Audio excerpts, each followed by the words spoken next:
مرحبا بكم في حلقة جديدة من قناة فلاح ديال اليوم غادي نهضروا على واحد المنتوج فلاحي اللي مشهور بزاف في المغرب، بالضبط في منطقة مولاي بوسلام. كنهضروا على الفريز، او كما يقال له البعض الفراولة. زراعة الفريز بدات في منطقة مولاي بوسلام من التسعينات، لكن تطورت مزيان في العشرينات السنة الأخيرة، بحيث ولا الفلاح كيستعمل تقنيات حديثة بحال الري بالتنقيط والبيوت البلاستيكية باش كيتحكم في الإنتاج ويضمن جودة عالية.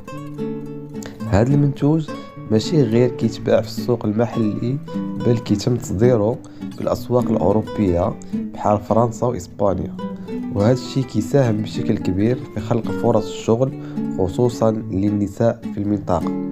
لكن ماشي كل شيء زوين، كاين تحديات كتواجه الفلاحين بحال التكلفة المرتفعة، المواد الفلاحية بحال الأسمدة والبلاستيك والمنتوجات لمحاربة الأمراض كلها ولات غالية، وهذا الشيء كيزيد على الفلاح الصغير اللي ما عندوش الدعم الكافي.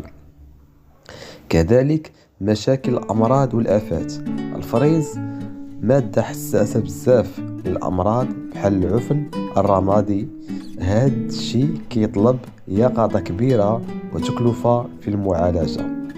كذلك قلة التأطير والتكوين، ما كايناش مواكبة كافية من طرف المصالح الفلاحية أو المهندسين الفلاحيين، خصوصا الصغار منهم اللي كيعتمدوا على التجربة أو المعلومة الشفوية.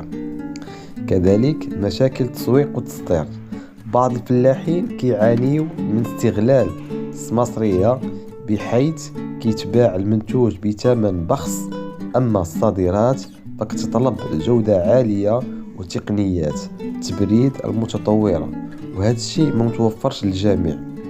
كذلك ضعف التنظيم المهني، كاين خصائص في التعاونيات اللي كتقدر تدافع على المصالح الفلاح وكتشري تجهيزات جماعية وتفاوض على أثمنة أحسن.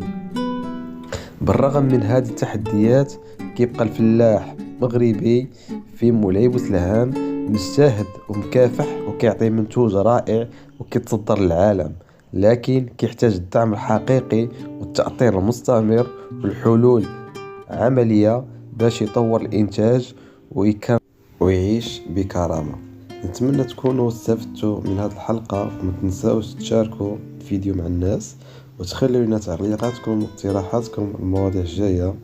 كان معكم الفلاح ديال اليوم، إلى